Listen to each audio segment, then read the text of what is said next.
Welcome to Hotline TV. I'm Quinn McCord. And I'm John Mercurio. Okay, Quinn.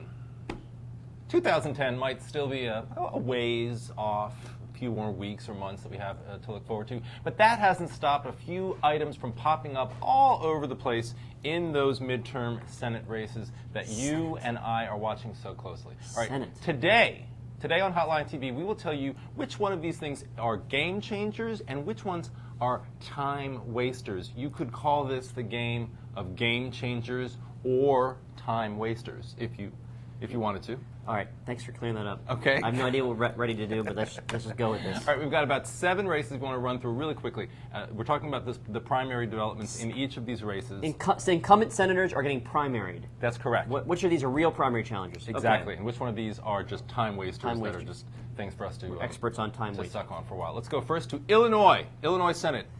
The Democratic primary. Well, it's a real primary if Burris runs. I mean, he may not run, in which case he'll no longer be an incumbent primary challenge. Okay. I assume he's waiting to see how many other Democrats get in. I mean, if it's a really crowded field, he might feel like, oh, maybe I can slip in with 30% of the vote. I kind of feel like that's not going to happen. I mean, and unless Mark Kirk does run, look, I mean, it doesn't look as though Republicans can field a top challenger, despite how embattled the Democratic Party is right now. Mark Kirk this week showing new signs that he's really still undecided about this race, right? Yeah. I don't know if he's going to do it. I have to believe that, given the environment in Illinois, that Republicans will get someone decent. Someone decent, yeah. But I'm not sure Burris is going to make the calculation that he can actually win this in the primary. All right, my personal favorite. Moving on to Pennsylvania, the Pennsylvania Democratic primary, with the still unannounced Democratic challenger, Congressman Joe Sestak. Yeah, I mean, I think that's a real one. I mean, these party switches just don't sort of take magic overnight. I mean, I know Menendez is with Specter, the White House, et cetera, et cetera. They can roll out all these names. But still, I mean, if all these people have spent careers telling voters, how wrong Specter is, there's a lot of sort of, you can create the ads in your head of what Sestak will run if he wants to run. He's been a good Democrat for years. Sure, absolutely. I'm on record saying I think Sestak actually pulls it out. This is a tough race. Wow. Sestak runs and wins. Yeah, because Sestak's doing exactly what he needs to do now. He's a green room monkey. He's on cable television all day, every day, trying to boost his name ID. In the end, I think it could be a real game changer. All right, Utah. Bob Bennett. Bob Bennett's main challenge is if he gets 40% at the convention to get on the ballot, I think he'll win a primary challenge once the electorate broadens to to have all of the Utah Republicans. And personally, I mean, I think that now he has sort of he's like 3 or 4 Republican challengers. I think that will sort of diffuse a lot of the anti-Bennett vote, even if it does attempt to coalesce the convention. I think he's in pretty good shape. It's that unique Utah convention rule, which has screwed with so many Republicans incumbents in the past. Okay, New York Senate, Kirsten Gillibrand. Looks like she's going to get a primary from Carolyn Maloney. Yeah.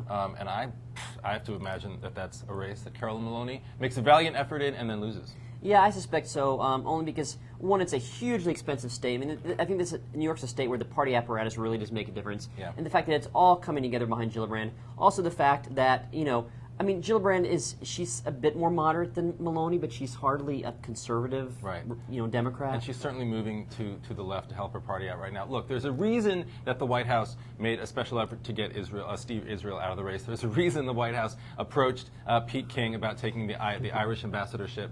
And there's a reason that they did not make such an effort with Carolyn Maloney. They do not believe she's a strong challenger to Kirsten Gillibrand in the end. They're not going to expend any more of their time or energy. All right, moving right along to Florida, my other favorite race.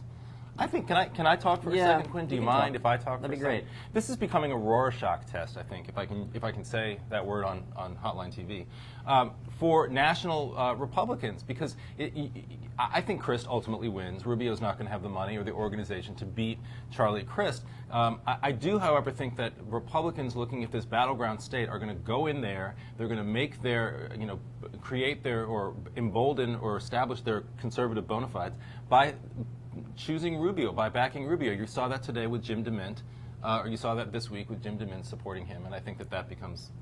I agree. I think you got Florida nailed. Our final 2 primary challengers, In Connecticut, Chris Dodd has some Democrats nosing around there. In Arizona, John McCain has Chris Simcox, the Minuteman co-founder. Simcox? And we'd forgotten about him. We have forgotten about him. But I think these are going to fizzle at the end. You know, Okay. I'm not saying I think Chris Dodd necessarily runs for re-election, but if he does, I think the party's going to back him, and you know that's all they wrote for that. So Well, there's also the Missouri, but that's not an incumbent race, so we don't have to Yes. talk about that. All right. Lots of good stuff. I'm out of breath because I was just running so fast. Not literally, but figuratively in my mind. Yeah. I was running. My mind was running so quickly. But we're out of time, unfortunately, for today. I hope you guys enjoyed the show as much as I enjoyed having Quinn Thank you. on here with me. Until next time, I'm John Mercurio. And I'm Quinn McCord. See you again on Hotline TV.